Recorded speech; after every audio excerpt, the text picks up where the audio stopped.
अब हम वहीं आ जाएं। वो चौराहे के ऊपर आदमी खड़ा जीवित, उससे तुम रास्ता पूछोगे, रास्ता बता देगा, और भी कोई सवाल पूछोगे बता देगा। लेकिन अगर वही व्यक्ति मर जाए और तुम उसकी मूर्ति बनाकर वहां खड़ी कर दो, स्टैचू के, तो क्या वह तुम्हें मार्गदर्शन दे पाएगा? बॉम्बे कौन सी सड़क जाती है, क्या वो बता पाएगा? नहीं बता पाएगा। क्यों? क्योंकि जीवंत व्यक्ति जड़ हो गया। वह चेतना जिसके कारण वह तुम्हें मार्गदर्शन देता था, वह छलांग ले गई, देही के संग छलांग ले गई। आज वह नहीं है, तुम उसकी मूर्ति बना दो, वह तुम्हें नहीं बताएगा। इसका एक और फार्मूला तुम्हें बता देता हूं, आज बात चली है तो तुम्हें बता देता हूं।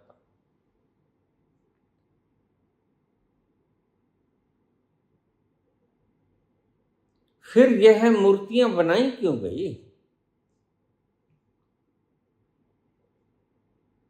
मूर्तियां बनाई गई उस व्यक्ति की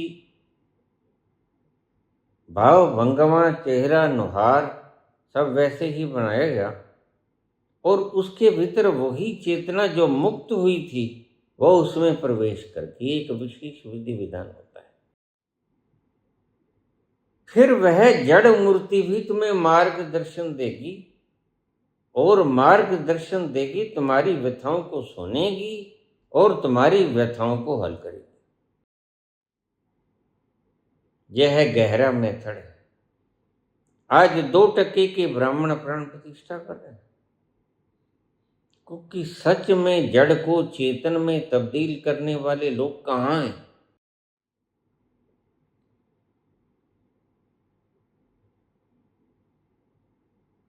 वह 5 4 10 लाख रुपए लेके व्यक्ति के हिसाब से फेरे करवा के शंकर को उतार लेते, गणेश को उतार लेते, पुंडरीकाक्षम नारायण को उतार लेते, पार्वती को उतार लेते।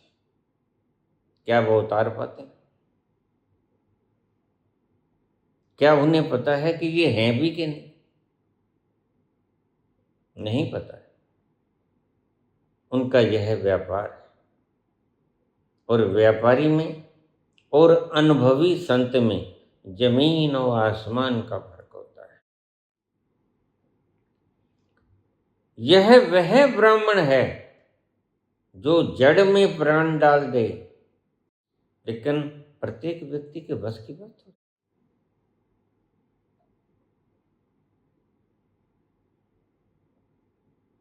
कोई व्यक्ति किसी जड़ में प्राण नहीं डाल सकता। यह क्या है, आज प्रोसेस समझ लो, क्योंकि यह मेरे साथ बीतेगी। मेरे इस भौतिक तत्व को छोड़ने के बाद जब मेरी चेतना मुक्त होगी तो परमात्मा हर जगह मौजूद है, सरोवर के रूप में, और उस सरोवर में मेरी चेतना की बूंद मिलेगी, इंसर्ट होगी कंप्लीटली। वह मेरी मूर्ति में समा जाएगी। वह मूर्ति तो होगी पंचभौतिक। और सही पूछो तो माटी की मूर्ति होगी, न तो उसमें अग्नि होगी, आकाश होगा, न उसमें पानी होगा।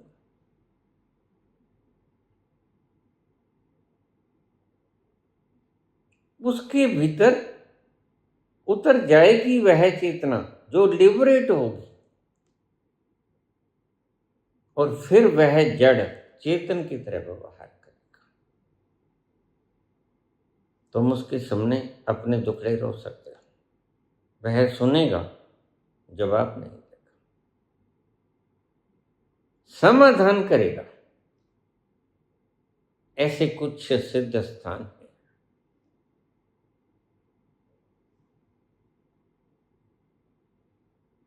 जहां प्रबुद्ध व्यक्ति देह छोड़ने के बाद अपनी मूर्तियों में प्रविष्ट हुआ है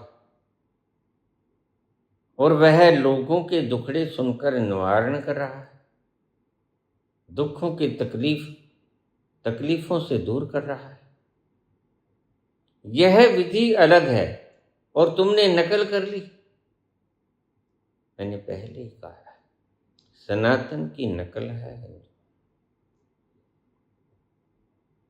फिर तुम कह देते हो क्या गटर में पानी नहीं होता? होता है, लेकिन पीने के योग्य नहीं होता। जो बात मैं आज बता सकूंगा वह मैं उस वक्त तुम्हें बता नहीं सकूंगा। याद रखो, यह कमी आ जाएगी। तुम्हारी बात मैं सुन सकूंगा, तुम्हें प्रत्युत्तर नहीं दे सकूंगा। तुम्हारे उलझे हुए प्रश्नों का मैं जैसे आज जवाब दे पाता हूं वैसे नहीं दे पाऊंगा। यह 2-3 बातें मेरी समर्थ से बाहर हों, लेकिन मैं तो सदा रहूंगा, फॉर एवर। रामकृष्ण प्राण त्याग रहे थे अंतिम बेला में। शारदा ने कहा, प्रिय तुम मुझे छोड़ के चले जाओगे? रामकृष्ण बोला, पगली तू रोती काहे? मैं कहां चला जाऊंगा? मैं यहीं रहूंगा, मैं कहीं नहीं जाऊंगा। I will be here and here.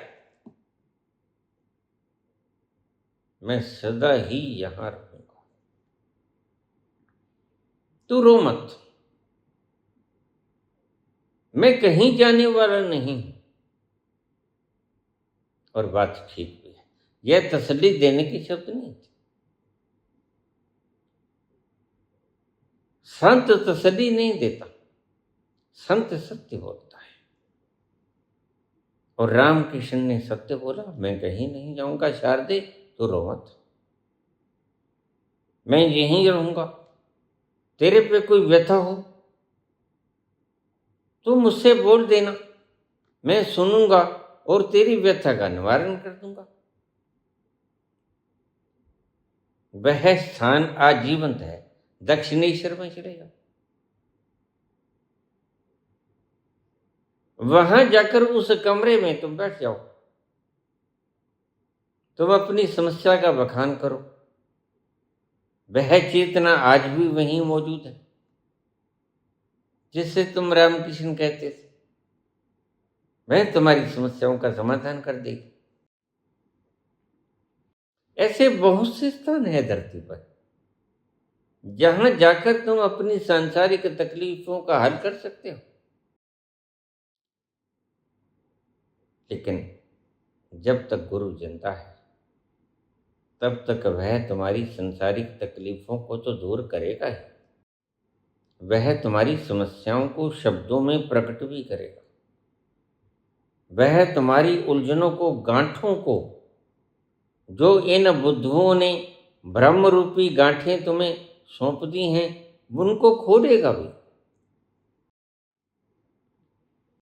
वह तुम्हें निर्बोझ भी करेगा। इन मूर्खों ने जो भार अज्ञानता का तुम्हारे सिर पे, मान्यताओं का जो तुम्हारे सिर पे रख दिया है, उस भार को वो फेंक देगा। उठाओ इनको बाहर, फेंक दो इनको, ये किसी काम का नहीं है। परमात्मा की सृष्टि का रहस्य अनसॉल्वेबल है, वह कभी सुलझेगा नहीं। यह वो पहेली है जो सुलझाई नहीं जाती। कोई कितना ही सियाना बना फिरे, लाखों ही पंडित, करोड़ों ही सियाने, खुदा की बातें तो खुदा ही जाने। फिर तुम सोचते हो बुद्धि से, फिर चारवाक पैदा होते हैं। मैंने कल भी बोला, मार्कस पैदा होते हैं, नीत्शे पैदा होते हैं कि नहीं है? वो नीत्शे कहते हैं परमात्मा था तो लेकिन मर गया। He is not immortal, he is मॉर्टल।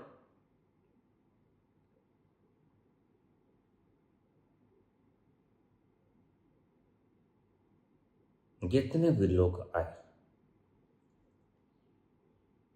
जिनको तुमने सुना,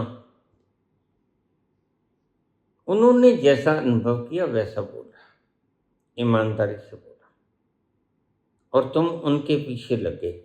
लेकिन क्या वह पूर्ण को बोल पाए? नहीं। कोई भी व्यक्ति पूर्ण को बोल नहीं पाता, कृष्ण तक भी नहीं, क्योंकि बोलने का जो ढंग है वो तुम्हारे पास सिर्फ शब्द है,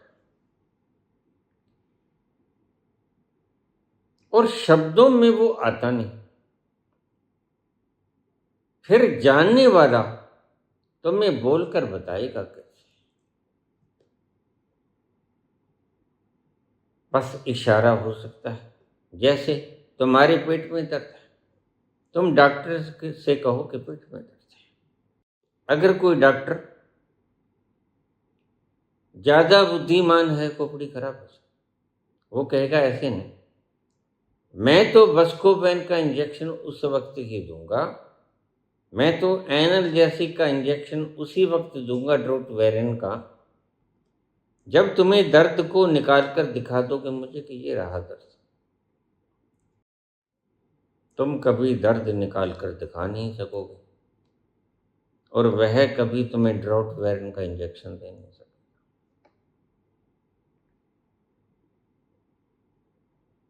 बहुत से अनुभव हैं जो बताए नहीं जा सकते, और इन बताए ना जा सकने वाले अनुभवों के कारण ही मूर्खों ने इस संसार पर आधिपत्य जमा लिया। यही उनकी संस्कृति को ऊंचा उठाने में सहायक सिद्ध हुआ, जबकि वो आज भी झूठे हैं। जो कहते हैं एनलाइटनमेंट होता तो नहीं,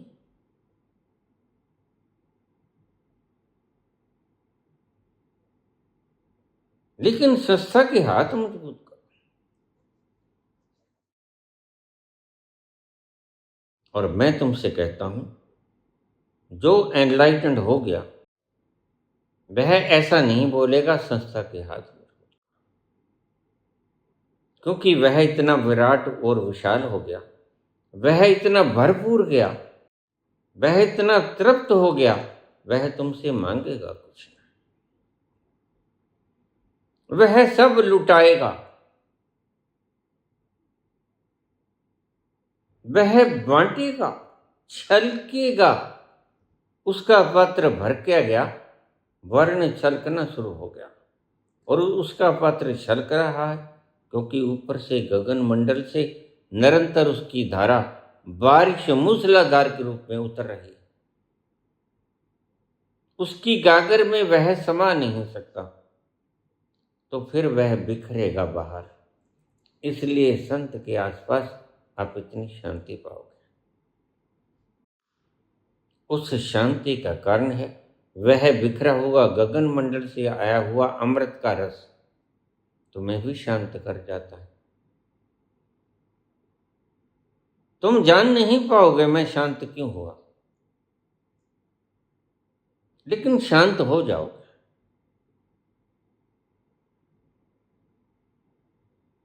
तो तुमने कहा मैं पहले ओशो, फिर आपको, फिर आपसे 5 गुरु बदले, लेकिन फिर यहां आ गया। अब ये 5 गुरु कौन? मुझे नहीं पता तुम कहां जाके आए हो,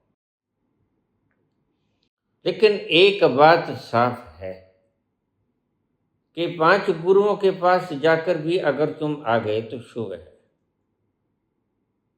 शुभ ये है कि तुम्हारी आत्मा वास्तव में उस आनंद के खोज के प्रति लालायित है। वस्तुतः तुम्हारी आत्मा उसे ही मांगती है जिसको मैं रस कहता हूं। इसलिए तुम्हें मेरे पास आना पड़ा। और देर अमेर जो मुझे छोड़ के जाएगा अगर वस्तुतः उसने चाहा आनंद को, वह लौट आएगा। जिसने धन चाहा, जिसने संसारिक चीजें चाही, वह लौट के ना आए तो इसमें कुछ सोचने वाली बात नहीं, क्योंकि उसने ये चाहा ही नहीं था। उसने वो अंतस का स्वाद चखना नहीं चाहा था।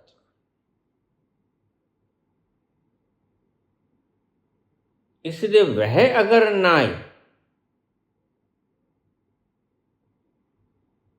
तो बिल्कुल ठीक है, क्योंकि उसने मांगा ही नहीं था। दो ही व्यक्ति मेरे पास नहीं आएंगे, एक तो जिसने चाहा नहीं था, जो चाहा था वह उसको जब मिल गया, जहां मिल गया, वह वहीं रुक जाएगा।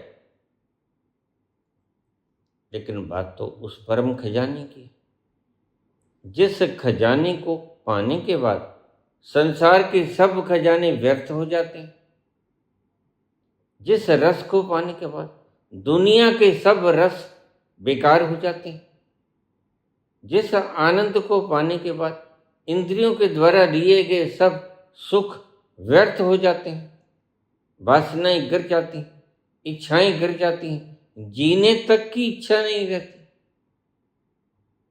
अगर वह तुम्हारे भीतर उमंग जग गई, जिसे मैं सच्ची प्यास कहता हूं, पिपासा, पीने की इच्छा, वह व्यक्ति लौट के आएगा। पहली बात। दूसरी बात, अगर किसी को साधना के दौरान वह तत्व मिल गया, क्योंकि मिलेगा तो तुम्हें शायद अपने ही घर में मिलेगा। मैं घर में तो नहीं था, नहीं मैं मंदिर में था। मैं तो रात को 8:30 बजे के करीब शरद पूर्णिमा के दिन 28 अक्टूबर 1985 को 8:30 बजे के करीब जा रहा था।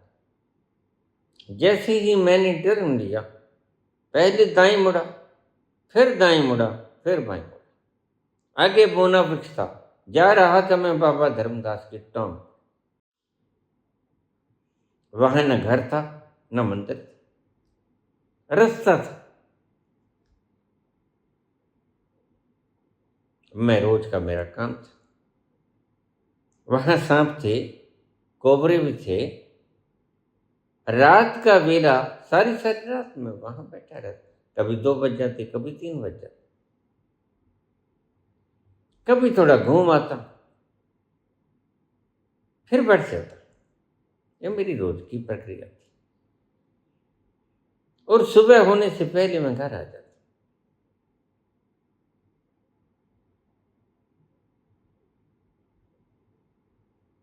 उस दिन भी गया। तो जो अगर तुम किसी दिन घर बैठे पहुंच गए उस तत्व के पास, तुम फिर भी नहीं आओगे मेरे पास, क्योंकि तुम्हें वो मिल गया खजाना। तुम बस सिर्फ धन्यवाद दोगे, तुम्हारा रोमा रोमा धन्यवाद देगा। और वही मेरा अंतिम लक्ष्य है कि तुम वहां पहुंच जाओ। यही मेरी इच्छा है। मैं परिपूर्ण हुआ और वही तत्व तुम हो गए जो मैं हूं। और विराट को किसी प्रकार की कोई इच्छा नहीं होती। श्रेय लेने वाला व्यक्ति राजनीतिक होता है। मान सम्मान जो पाना चाहता है वह अभी संसारिक है।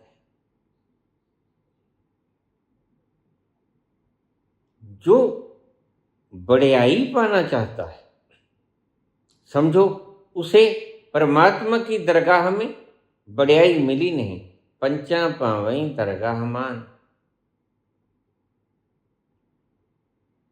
ऐसा व्यक्ति जिसको उसकी दरगाह में मान मिल गया, वह संसार के इन पंच भौतिक तत्वों से सम्मान नहीं मांगेगा।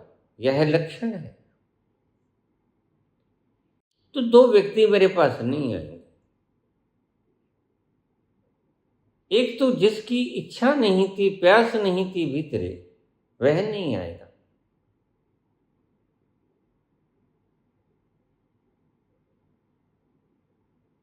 जब तक उसकी इच्छाएं मेरे भीतर का तत्व या परमात्मा पूरी कर रहा है, और वह करता है,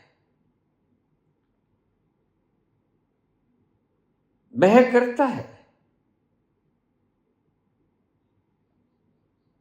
और वह फिर आएगा, क्योंकि आज नहीं कल परमात्मा उसकी इच्छा पूरी कर देगा। वह भी मदहोशी के आलम में खोया रहता है। कई बार मैं भी मदहोशी के आलम में गुम रहता हूं। हम दोनों आपस में बातें करते हैं, मदहोशी के आलमों में खोए हुए। वह मेरे सामने और मैं उसे निहारता रहता हूं। उसका आशीष मुझ पर बरसता रहता है।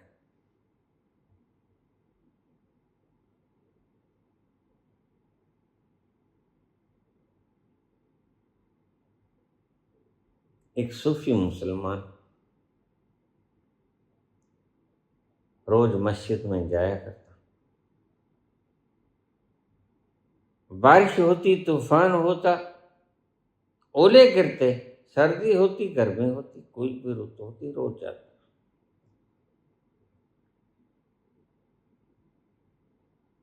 और 50 साल बीत गए, वह 80 साल का बूढ़ा हो गया, और भी लोग जाते।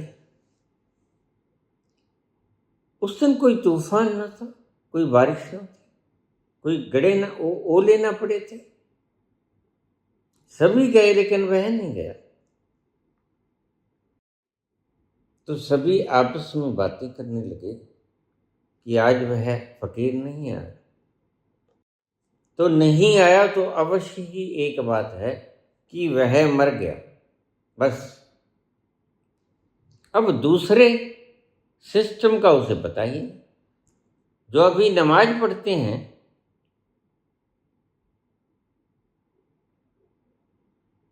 एक मशीन की तरह, एक यंत्रवत नमाज पढ़ते हैं, उनको क्या पता कि मदहोशी का आलम क्या होता है।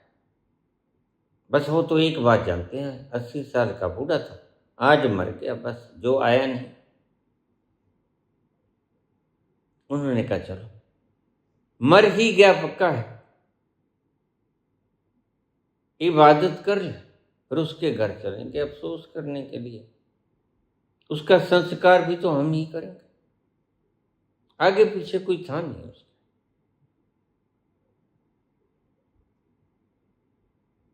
80 साल का हो गया था। तो जब वो घर गए नमाज अदा करके, तो जाके देखा तो वह जीवित था और नाच रहा था। और नाच रहा था और इतना मस्त था, चेहरे पर लावण्य, आनंद की बरसात हो रही थी। उसके करीब जाने से वह सभी मौलवी जो गए थे, उन्हें भी कुछ अजीब सा लगा, बड़ा आनंद आया उसकी संगत में। यही तो कहा है तुलसी ने, तात स्वर्ग अपवर्ग सुख, तात स्वर्ग अपवर्ग सुख, धरिय तुला एक अंग, तूलन ताहि सकल मिली, जो सुख लव सत्संग। सत्संगी व्यक्ति के पास एक क्षण के लिए भी अगर तुम चले गए तो ठहर जाओ। लव सत्संग, एक क्षण की इतनी महिमा है, लेकिन सत्संगी होना चाहिए।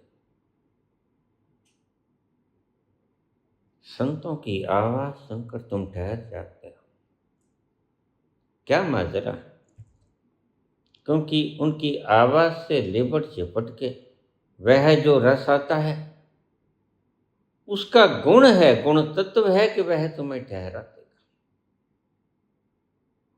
वह चाहे तुम 10,000 मील दूर मुझे बैठे सुन रहे, वह तुम्हारे संग संग जाएगा। मैं चाहे यहां बैठा हूं, मेरी आवाज से लिबड़ तिबड़ यह यूट्यूब भी गौरवान्वित तो होगा, क्योंकि इसके भीतर वो रेंज प्रवेश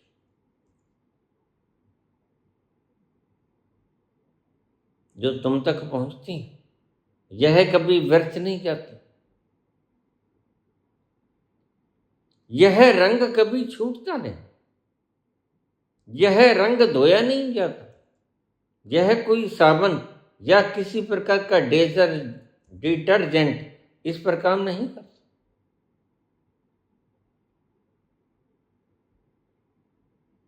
उन्होंने देखा नाच रहा, बड़ा मस्त।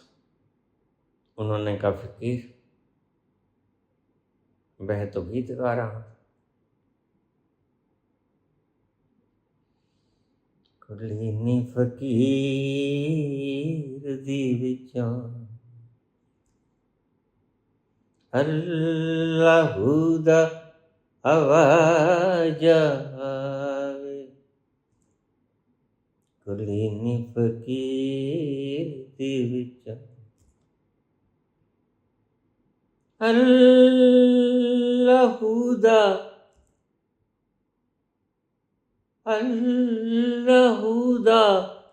आवाज आवे।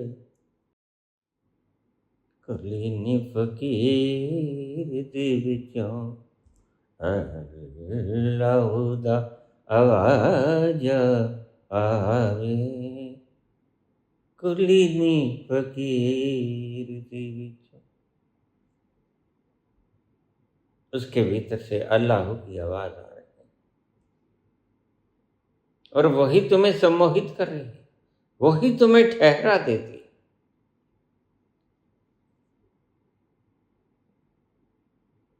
हम फिर वहीं आ जाएं, गोल चक्कर है, 10 सड़कें हैं। वह व्यक्ति जिंदा है तुम्हें सब बता देगा, वह व्यक्ति मुर्दा है, तुमने उसका स्टैचू लगा दिया, कुछ नहीं बता पाएगा। इसलिए उसने कहा मेरे जाने के बाद किसी जीवंत गुरु की तलाश कर लेना ईमानदार था। लेकिन मैं तुमसे पूछता हूं शिष्यों, क्या तुमने अपनी ही तो मूर्खों की जमात नहीं बना दी? ऐसा ही, क्योंकि जब वह बाबा मेरे पास आके कहते हैं और कोई नहीं है बोलने वाला, तो मैं समझ जाता। फिर यह जो दिखावा करते हैं शैलेंद्र सरस्वती, यह गलत है, क्योंकि बाबा झूठ नहीं बोलता। और भी जितना यूट्यूब चैनल भरा पड़ा है, सबके अपने अपने निहित स्वार्थ, वो क्या हैं वो जानते हैं। जो देश विदेशों में निकल जाते हैं उनकी कोई तमन्ना है, यद्यपि एक रेत का कण साथ नहीं जाता। संतों ने कहा, बुद्ध ने कहा, महावीर ने कहा, पतंजलि ने कहा और सभी संतों ने कहा अपरिग्रह उतना ही जोड़ना जितने की तुम्हें जरूरत हो, उससे ज्यादा। मैं भी भूखा ना रहूं, साधु ना भूखा जाए, साईं इतना दीजिए जामे कुटुंब समाए। और रुखी सुखी खाए के ठंडा पानी पी, देख अपराई चौपड़ी मत डले जावे। सब्र में रहो, सबूरी में रहो। इंद्रियों से स्वादिष्ट भोजन खाओगे, वह स्वाद तो वाष्प बनकर वेपोरेट होकर ब्रह्मांड में निकल जाएगा। तुम कहते हो हमने स्वाद ले लिया, लेकिन मैं कहता हूं स्वाद कहां है?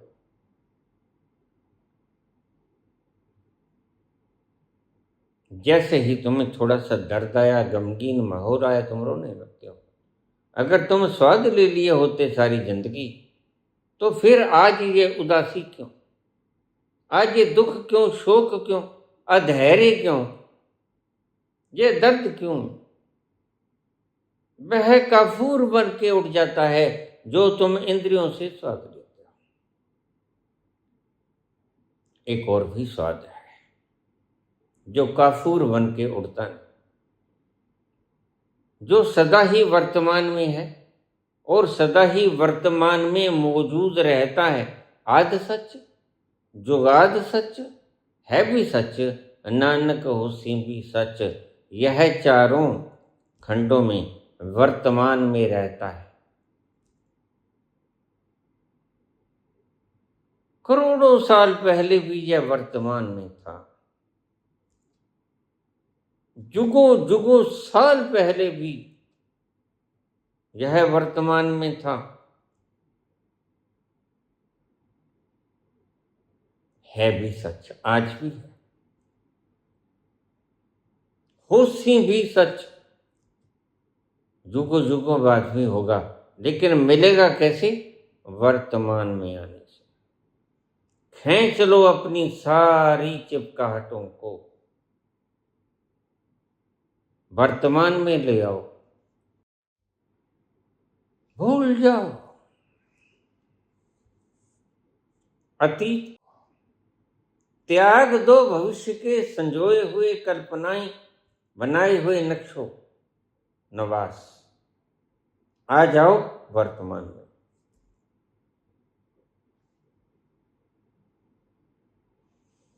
क्योंकि तुम्हें पता नहीं कल आने वाला कल तुम्हें परम जीवन देके जाएगा या मृत्यु देके जाएगा, तुम्हें कुछ पता नहीं। जो बीत गया उसका हश्र क्या होगा, जो तुमने बो दिया उसके बीज कैसे लगेंगे, ये भी तुम्हें पता नहीं। क्या तुम्हें पता है जो तुमने आम का बीज बोया उसको कितने फल लगेंगे? नहीं। आगे भी जाने ना तू, पीछे भी जाने ना तू, आगे भी जाने ना तू, पीछे भी जाने ना तू। जो भी है बस यही एक पल है, जो भी है बस यही एक पल है। इसी पल में आ जाओ, स्टे इन द प्रेजेंट।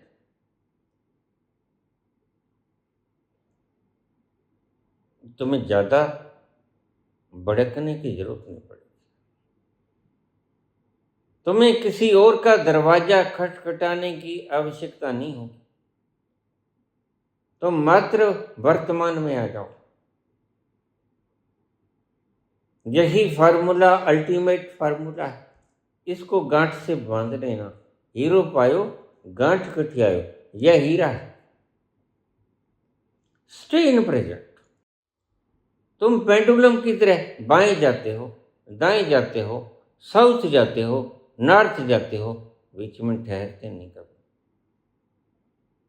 और हर बार तुम प्रेजेंट के उस क्षण में से गुजर के जाते हो और चूक जाते हो। जन्मों जन्मों से तुम चूके जा रहे हो। तुम वर्तमान में से निकलते तो हो, लेकिन तुम्हारा पेंडुलम कभी अतीत कभी भविष्य के सपनों में खोया रहता है। और तुम उम्मीद करते हो, इच्छा करते हो उस परम रस की, आनंद की। नहीं, वह मिलेगा वर्तमान में। तुम ठहरो, कहीं भी ठहरो, घर पे ठहरो, आश्रम में ठहरो, मंदिर में ठहरो, मस्जिद में ठहरो, गुरुद्वारा में ठहरो, कहीं ठहरो, जमीन में ठहरो, आसमान में ठहरो, लेकिन तुम ठहरो। और ठहरते ही तुम पाओगे वह मिल गया जिसकी जुगों जुगों से तलाश थी।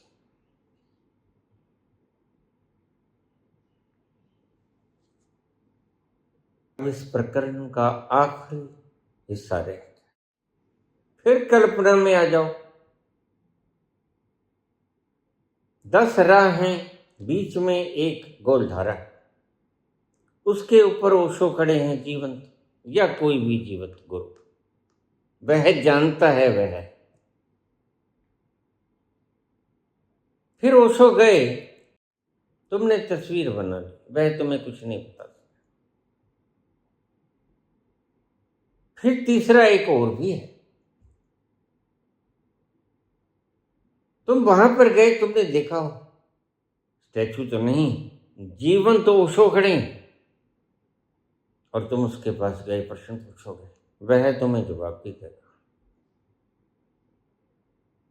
लेकिन याद रखना, वह धोखेबाज, वह तुमसे कहेगा राधे राधे करो, वह तुमसे कहेगा 5 नाम जप लो, और रास्ता तुम पूछोगे तो वह कोई भी बता देगा।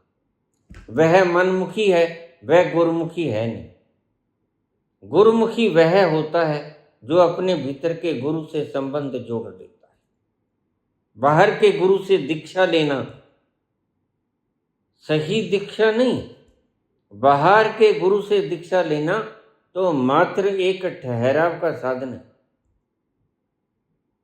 तुमने गुरु से दीक्षा लेके, मैं क्यों कहता हूं भीतर बैठ जाओ, तुमने भीतर के गुरु से संपर्क साधना है।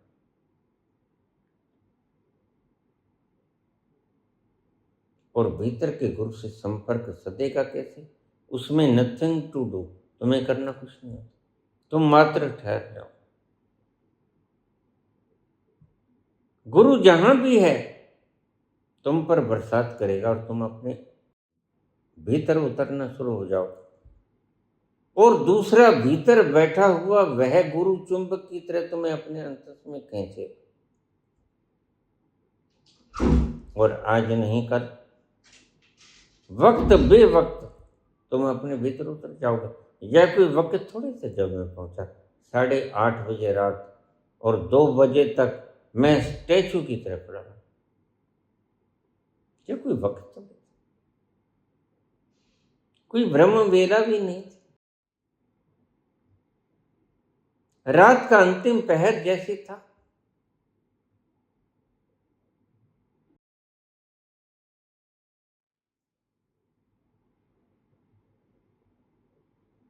अगर वहां मूर्ख खड़ा है, जो कि आज सभी चौराहों पे मूर्ख खड़े,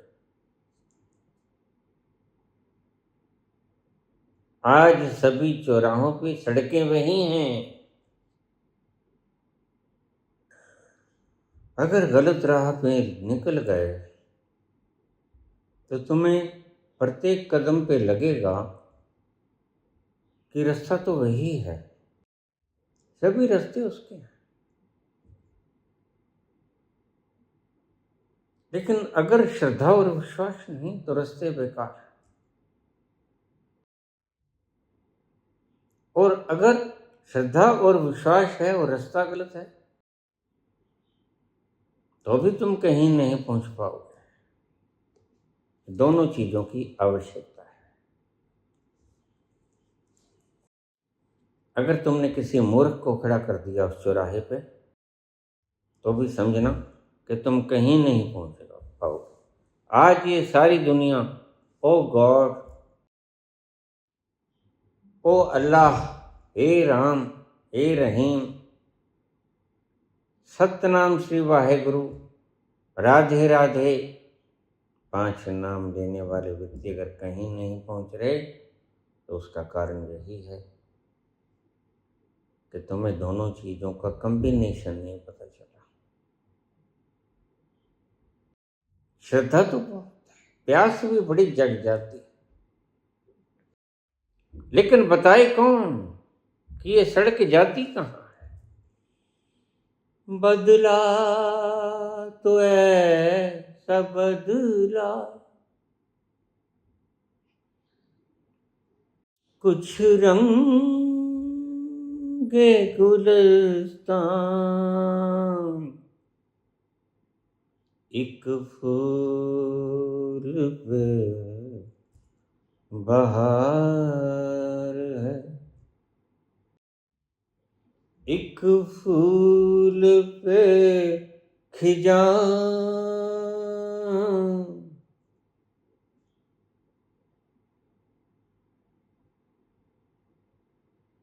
जिंदगी भर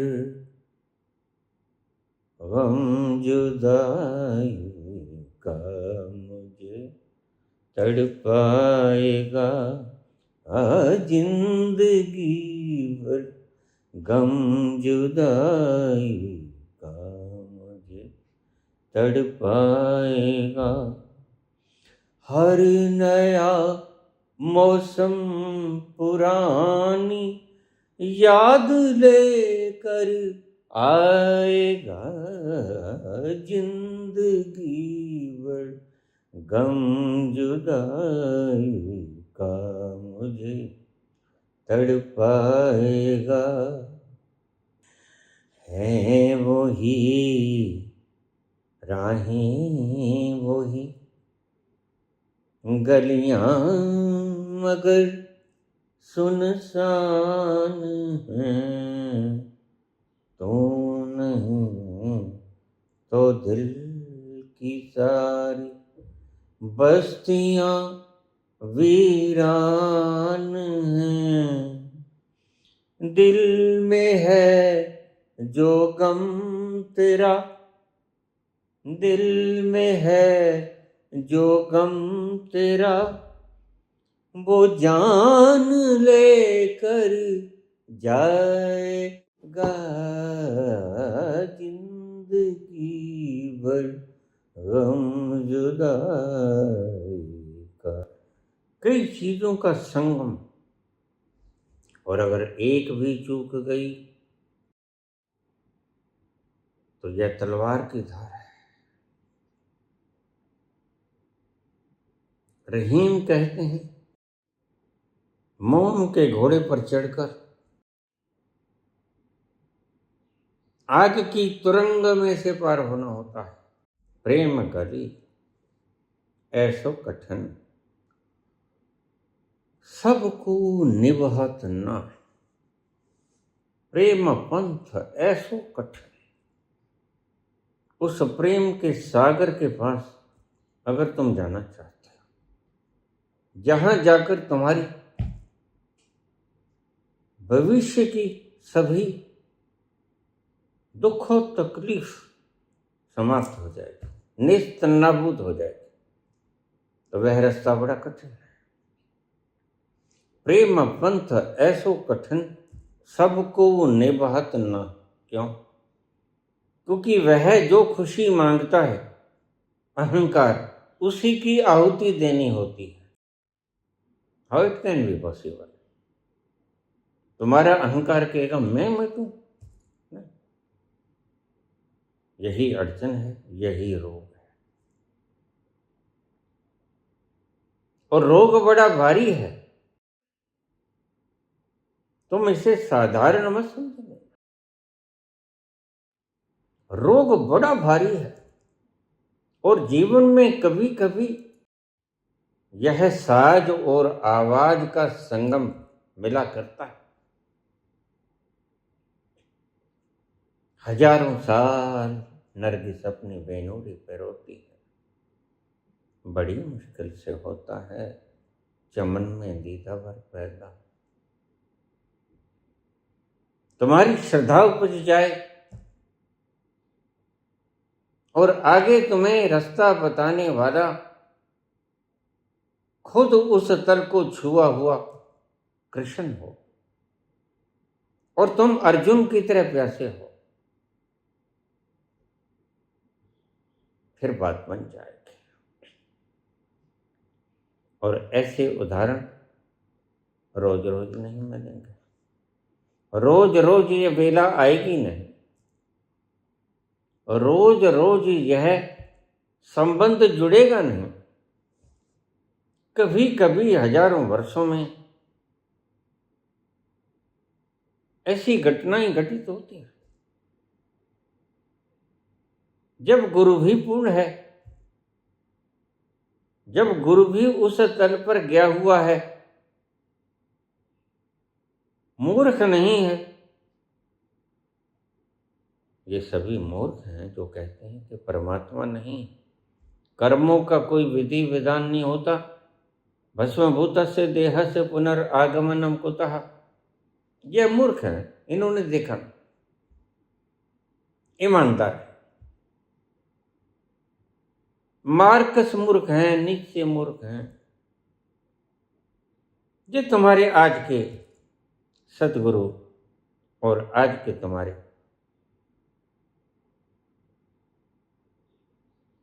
आचार्य भी मूर्ख हैं। कोई कहता है एनलाइटनमेंट नहीं होता, कोई कहता है परमात्मा नहीं होता, लेकिन नहीं होता तो कहते हैं एक चीज तो समान है ना। इसका मतलब कुछ रह गया जो इनकी आंखों से परे रह गया, ओझल रह गया, वह कुछ ही संत व्याख्यायित करता है। वह कुछ जो रह गया इनकी आंखों से ओझल, वह संत देख गया और वही तो स्टैंप लगाता है, वही तो कहता है मैं मुहर लगाता हूं। मैंने देखा है, तुमने कागज को पढ़ के देखा है, तुम शास्त्रों को पढ़ के मानते हो, मैं उसको आंखों से देखकर जानता हूं। मैं कहता आंखें देखिए। तो ऐसा संयोग कभी कभी धरती पे घटित होता है।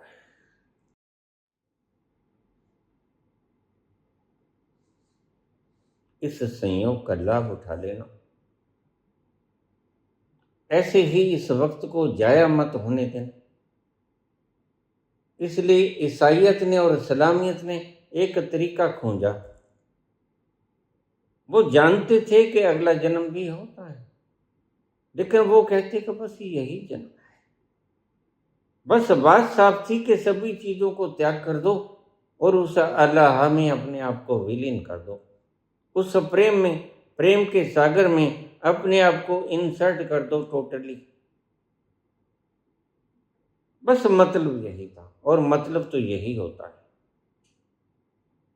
तुम कहीं चले जाओ, कुछ पालो, जिंदगियां दाव पे लगा दो, आखिर में तुम पाओगे कि पाना तो वही था जो रह गया। तो ऐसा अगर मुकाम आ जाए तो जाने मत देना। तो ये 3 चीजें मैंने बताई।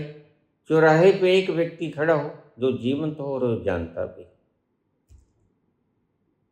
यह सड़क उधर जाएगी, यह उधर जाएगी, वह आपसे कुछ मांगता भी नहीं।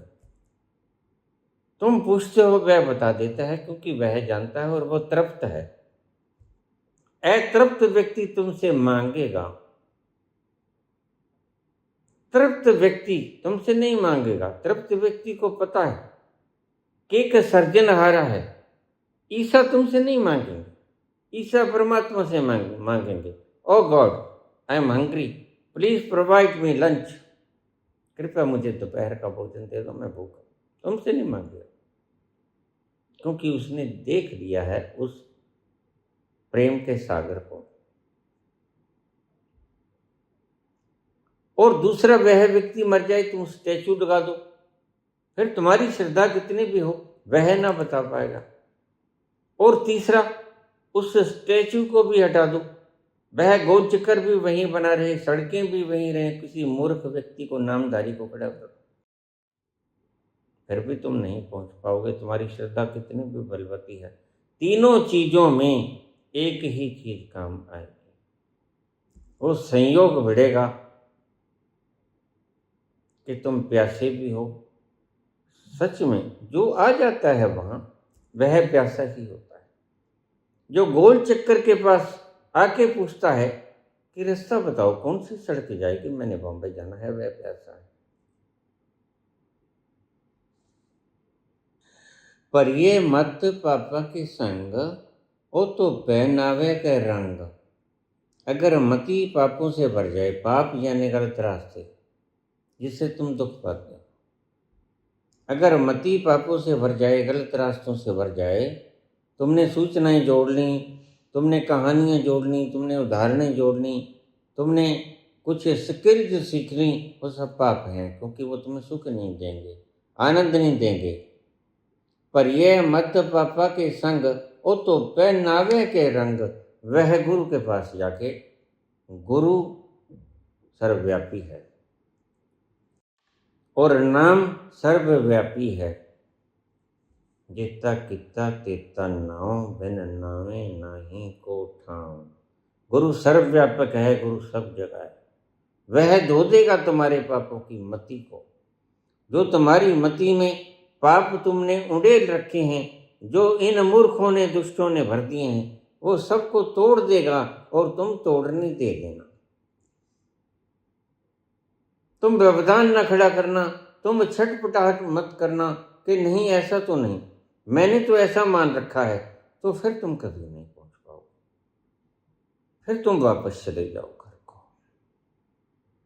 वही आदमी ठहरे जो व्यक्ति प्यासा है और पानी पीने को, गुरु की शर्तों पर पानी पीने को तैयार हो जाए, वह पहुंच जाएगा। वो तो पैर नावे कर रंग। गुरु तुम्हें नाम की उस बेपरवाही में उतार देगा जो सर्वव्यापक है, सर्वशक्तिमान है, सर्वज्ञ है। कर करना लिख ले जा, आपे बीज आपे ही खा, नानक हुक्मी आवो जा। कर कर करना लिख ले जा, यह पुण्य पापी आखण ना। यह पुण्य या पाप कहने मात्र की बातें नहीं है, यह वास्तव में है। यह कोरे शब्द नहीं है। पुण्य पापी आखण ना, कर कर करना लिख ले जा। यह तुम करते हो और तुम्हारे संग जाता है पीड़ होकर। आपके बीज आपे ही खा, और जो तुमने बीजे वो तुम्हें ही चुगने पड़ेंगे उसके फल। नानक हुक्मी आवोचा, उसके विधान के मुताबिक जो हुक्म होगा, जिस कर्म का जो फल होगा, वो तुम्हें भुगतना ही पड़ेगा। ये सारी फिलॉसफी तुमने पूछी पुत्र। तुम आ गए 5 गुरुओं के पास से। पहले ओशो के पास थे, ओशो तो चले गए। अब मैं हूं। जब तक मैं हूं, तुम्हारी मति स्थिर कर लो। तुम प्रेजेंट में आ जाओ। Stay in the present. तुम इस क्षण का लाभ उठा लो और ध्यान रखो, भविष्य का जो लाभ उठाने में चलेगा, फ्यूचर एंड ऑप्शन, वह चूक जाएगा, क्योंकि वह भविष्य में उठ गया। अतीत की स्मृतियों में जो कुछ खंगालने की चेष्टा करेगा वह चूक जाएगा, क्योंकि वह वर्तमान को चूक गया। दोनों को काट लो। Stay in the present. तुम इसी क्षण में ठहर जाओ,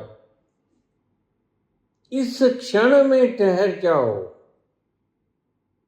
पेंडुलम की तरह इधर और फिर उधर, लेकिन याद रखना पेंडुलम हर बार के चक्कर में प्रेजेंट में से निकलता है, जहां उसे मध्य में ठहर जाना होता है, लेकिन वह ठहरता नहीं। वह वहां से क्रॉस होके दूसरी एक्सट्रीमिटी में चल जाता है, अतिवादिता में चला जाता है। इसलिए संत ने कहा, अति सर्वत्र वर्जिए, excess of everything is bad. बाएं जाओ दाएं जाओ दोनों बेकार। तो फिर क्या करो? Stay in the present. आज का सबक, आज का मोरल, आज का फार्मूला और एकमात्र फार्मूला परमात्मा के उस चरम प्रेम रूपी रस में उतरने का, स्टे इन द प्रेजेंट। कहोगे कैसे छोड़ूं? समस्याएं हैं, कारोबार हैं, बाल बच्चों का पालन पोषण करना है, सब कुछ तो करना है। छोड़ दे सारी दुनिया किसी के लिए, छोड़ दे सारी दुनिया किसी के लिए ये मुनासिब नहीं आदमी के लिए। प्यार से भी जरूरी कई काम है, प्यार सब कुछ नहीं जिंदगी के लिए। छोड़ दे सारी दुनिया किसी के लिए। तुम्हारा तर्क सही है, लेकिन मैं तुम्हें कहता हूं कोई बात नहीं, प्यार से भी जरूरी कई काम है, निभाओ उसको। वेल जद भी मिली ए फर्जा तो, वेल जद भी मिली ए फर्जा तो,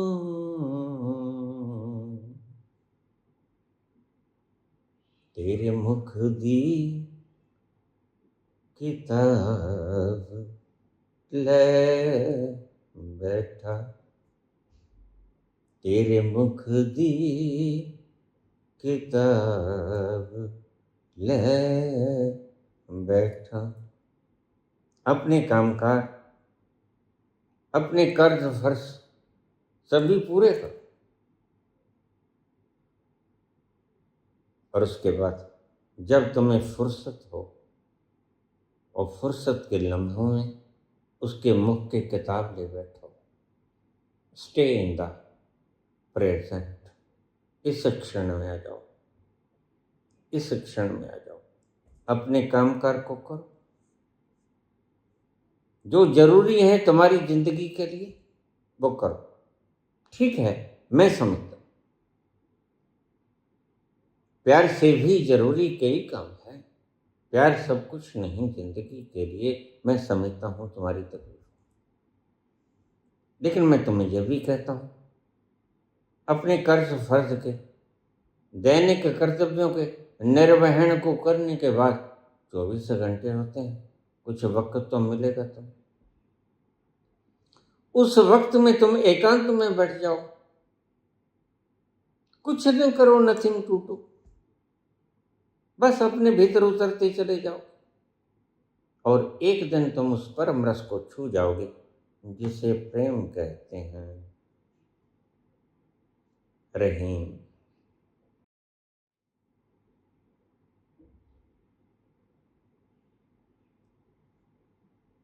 प्रेम पंथ ऐसो कठिन है तो कठिन, प्रेम पंथ ऐसो कठिन सबको निभात ना। हर एक व्यक्ति निभेगा नहीं, इसलिए सब व्यक्ति पहुंचेंगे नहीं, कोई कोई विरला पहुंचेगा। जो कोई विरला ठहरेगा, जो दौड़ता ही रह गया, वह नहीं पहुंचेगा। बिल्कुल पक्का है, अगर तुमने मैराथन की दौड़ शुरू रखी तुम नहीं पहुंचोगे। मैराथन की दौड़ से बाहर हो जाओ, और जितना भी तुम्हारे पास फुर्सत का लम्हा है, उस फुर्सत के लम्हे में stay in the present, stay in the present, stay in the present. Shri Krishna Govind हरे मुरारी,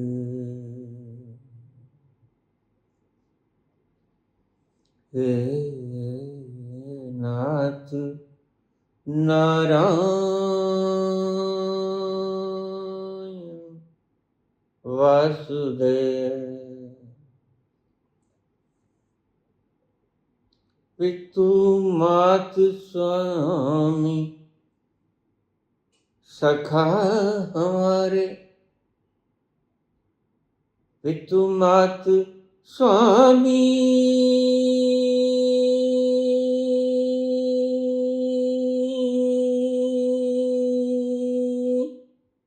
सखा हमारे,